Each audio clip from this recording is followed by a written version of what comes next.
अस्सलाम वालेकुम and welcome back students. Dear students, जैसे कि आपने देखा लास्ट 2 लेक्चर्स में हमने डिस्कस किया था मैट्रिसेस को। Chapter 1 matrices and determinants.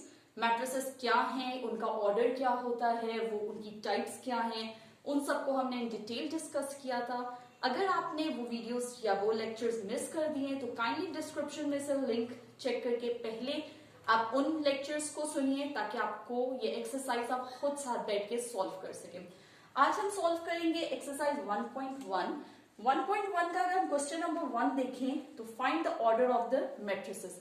Directly हम आ जाते हैं कि एक्सरसाइज के क्वेश्चन पे, लेकिन उससे पहले एक छोटा सा रीकैप, छोटा सा एक रिव्यू कि व्हाट आर मैट्रिसेस, उसका ऑर्डर क्या होता है, उसकी टाइप्स क्या हैं। What are matrices? कोई भी एलिमेंट्स का अरेंजमेंट जो कि एक रेक्टेंगुलर ब्रैकेट में हो वो आपका मैट्रिक्स होता है। लाइक अगर कोई भी एलिमेंट्स हैं, कोई भी रियल नंबर्स हैं जिनको मैंने एक ब्रैकेट में एनक्लोज कर दिया है, वो आपका कंप्लीट मैट्रिक्स कहलाएगा। उसके बाद ऑर्डर ऑफ अ मैट्रिक्स क्या होता है? Order of a matrix is denoted by m by n।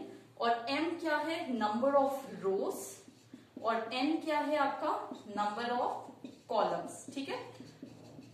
अब इस मैट्रिक्स में जो हॉरिजॉन्टल अरेंजमेंट है वो आपकी रोज होंगी और जो वर्टिकल अरेंजमेंट है वो आपके कॉलम्स होंगे। ठीक है। इसके साथ अब चलते हैं अपनी एक्सरसाइज 1.1 के क्वेश्चन नंबर 1 पे। आप अगर देखें तो it is written find the order of the following matrixes. जल्दी से देख लेते हैं एक दो एग्जांपल्स। अब ये होप सो आप खुद कर सकते हैं और इसमें किसी किस्म की आपको कोई कंफ्यूजन नहीं होगी। इसमें कितनी रोज हैं और कितने कॉलम्स हैं? 1 2 नंबर ऑफ रोज यानी कि m 2 है, और 1 2 नंबर ऑफ कॉलम्स यानी कि n आपके पास 2 है। यानी इसका ऑर्डर क्या हुआ? Order of a matrix is 2 by 2। इसी के साथ नेक्स्ट जो इसका मैट्रिक्स B गिवन है वो भी 2 by 2 ऑर्डर का है। मैट्रिक्स D गिवन है 4 0 6। अब यहां आप देख सकते हैं आपका 1 2 3 रोज हैं और 1 कॉलम है, यानी 3 by 1 इसका ऑर्डर हो जाएगा। इसी के साथ E मैट्रिक्स जो है A B B E C F, ये मैट्रिक्स में कितनी रोज हैं? 1 2 3 रोज हैं और कितने कॉलम्स हैं? 1 2 कॉलम्स हैं। ठीक है। इसी के साथ F आप खुद बताएं कि उसमें कितने रोज और कितने कॉलम्स हैं? उसमें जस्ट 1 रो और 1 कॉलम है, 2। It is like this. ठीक है। इसी के साथ अब आप इसके लास्ट पार्ट पे आ जाए। जी में कितनी रोज और कितने कॉलम्स हैं? 2 3 0 फर्स्ट रो है आपकी, और इसी तरह से आपके टोटल रोज हैं 3 और टोटल कॉलम्स हैं आपके same 3। I was finding the duster. Okay, so question number 2 पे चलते हैं इसके।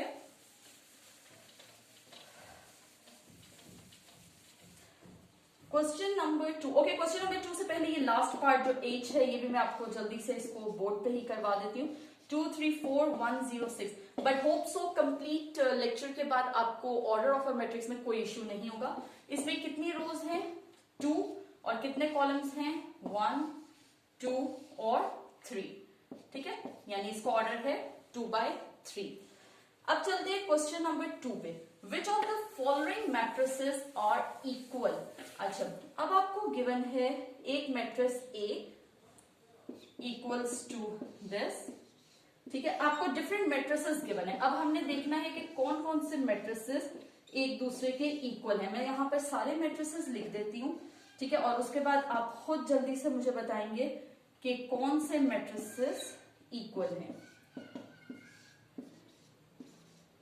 आप सोच रहे होंगे हम कैसे बताएं मैम को?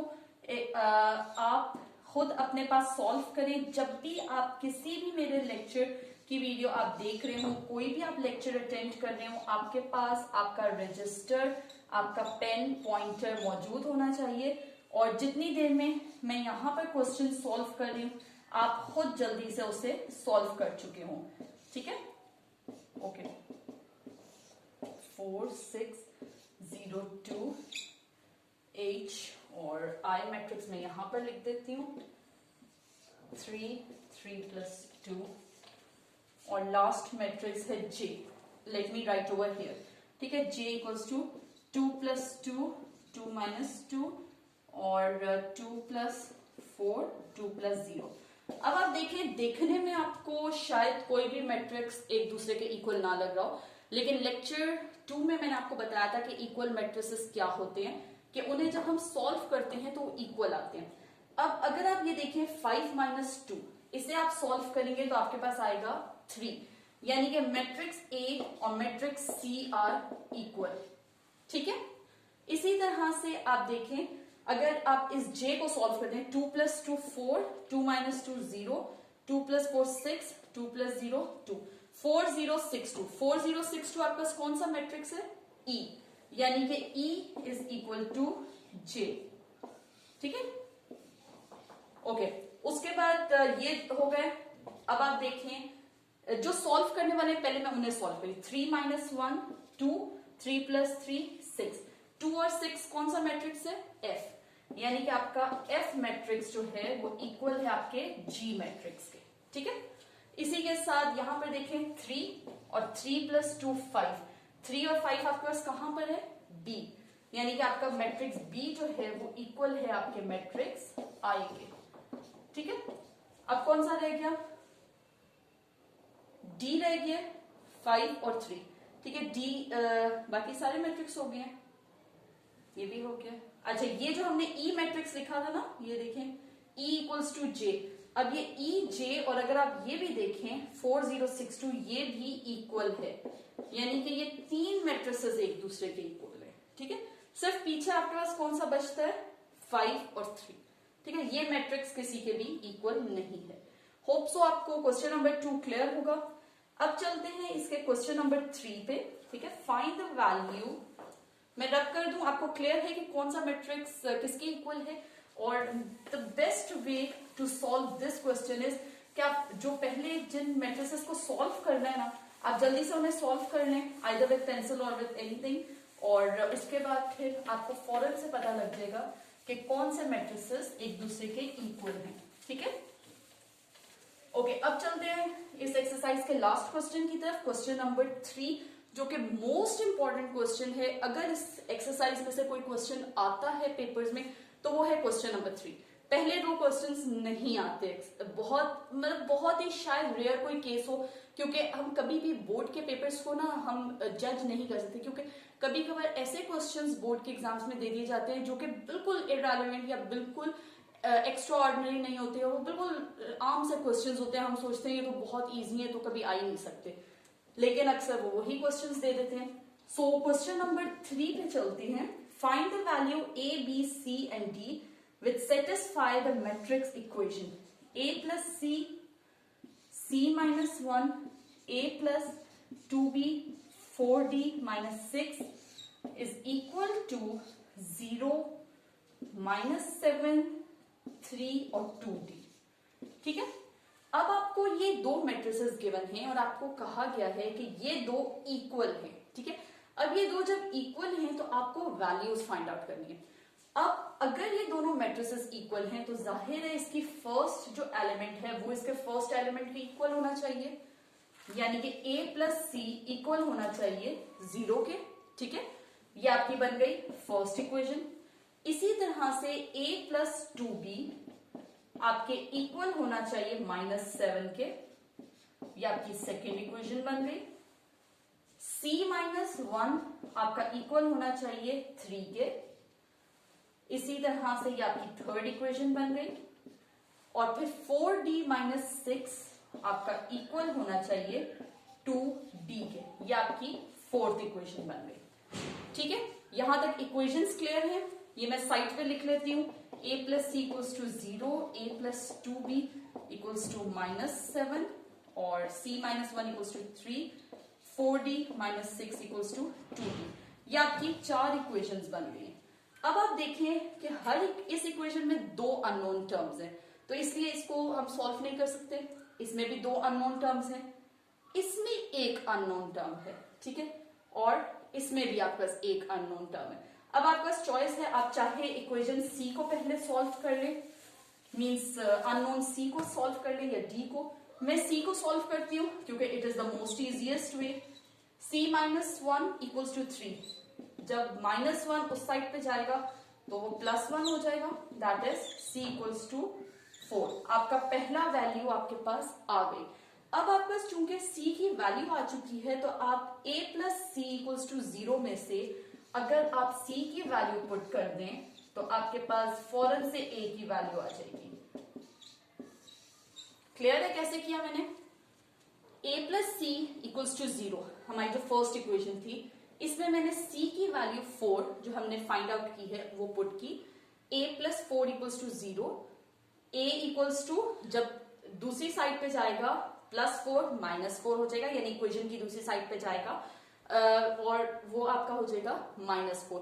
ग्रेड 9 10 के लेवल पे हम ये काम डायरेक्टली करते हैं, अदरवाइज आपको पता है कि a प्लस 4 इक्वल्स टू 0 का ये फॉर्म लाने के लिए हमें एक स्टेटमेंट देनी हुआ करती थी कि सब्ट्रैक्टिंग माइनस या सब्ट्रैक्टिंग 4 फ्रॉम बोथ साइड्स। ठीक है, यहाँ पर ये कैंसिल हो जाता था और यहाँ पर -4 बच जाता था।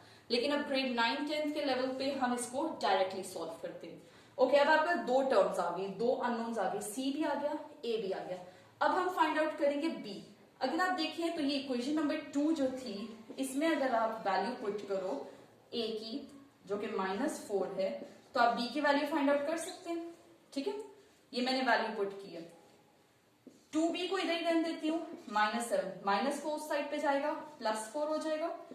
2b equals to -7 + 4 gives you -3, यानी b इक्वल्स टू -3/2। आपकी b की वैल्यू आ गई -3/2। इसी के साथ d की वैल्यू हम पहले भी डायरेक्टली भी सॉल्व कर सकते थे क्योंकि उसमें सिर्फ एक d ही टर्म थी जो कि हमें अननोन थी, उसके अलावा बाकी नोन थी। सबसे इजीएस्ट वे -6 इसी साइड पे रहने दें। 2d यहां से 4d उधर जाएगा, -6 equals to -2d, minus signs cancel. अब हम इसको रिवर्ट भी कर सकते हैं, यानी 2d equals to 6, d equals to 3। ये आपको नीचे से होप सो दिख रहा होगा कि d की वैल्यू हमारे पास 3 आ गई है। अब ये वैल्यूज अगर हम पुट करें अपनी इक्वेशन में, यानी जो अपना मैट्रिक्स था हमारा, उसमें अगर हम पुट करें तो आप देखेंगे कि दोनों मैट्रिसेस इक्वल हैं। ठीक है, इधर मैं लिख देती हूँ, a की वैल्यू हमारे पास आई है -4, b की वैल्यू है -3/2, c की वैल्यू है 4 और d की वैल्यू है 3। ठीक है, ये 4 वैल्यूज आई हैं मेरे पास। मैं इसको बाकी सोल्यूशन को रब कर देती हूँ।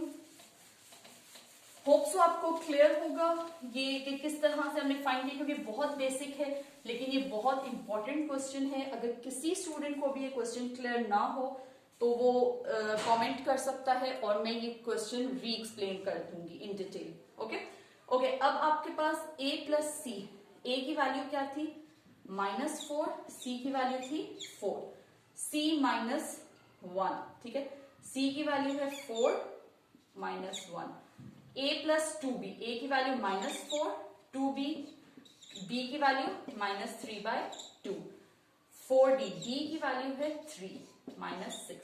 ठीक है, इसमें भी मैंने वैल्यूज पुट कर ली और इसी तरह से इसमें भी मैं ये वैल्यूज पुट कर लूंगी। 2 × d की वैल्यू है 3। ठीक है, -4 + 4 0, -4 ये 2 कैंसिल हो जाएगा, -4 -3 गिव्स यू -7, 4 -1 3, 4 3 = 12, 12 - 6 6। और इसी तरह से इस साइड पे भी आप देखें तो आपका सेम वैल्यूज आ रही हैं और यहाँ पर हमारा ये सोल्यूशन एंड होता है। ये दोनों साइड्स इक्वल आ गई हैं, साथ ही हमने a b c d की वैल्यूज भी फाइंड कर ली है।